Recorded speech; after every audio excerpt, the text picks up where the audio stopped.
ជាប់ហើយតែបេងដងអើយមិនតន់ភ្លេចឡើយរឿងរ៉ាវកន្លងពេលខ្លាំងភ្លេចថាយើងលែងទាក់ទងភាំងម្ដងច្រឡំខលអូនចង់ដឹងសុខទុក្ខនៅចាំសន្យាទោះបីដឹងថាយើងអងវេលាជុំគ្នាជាថ្មី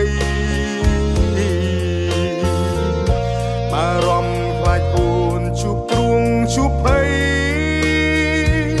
នៅតែអាឡ័យមិនដឹងថាថ្ងៃណាអាចភ្លេចអូ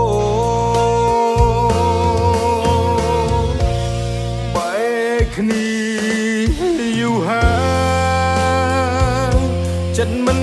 តន់ស្បើយគ្មានអ្នកណាឡើយជំនួសរូបអូនចិត្តស្នេហ៍ពីមុនអូសួរត្រឹមសនគ្មានសិនថាធួនព្រោះពេលនេះស្ងួនក្លៀតលែងត្រឡប់មិនខាងមិនស្អប់និស័យស្នេហ៍ជាប់មានជួបមានប្រត់ខត់មិនបានទេ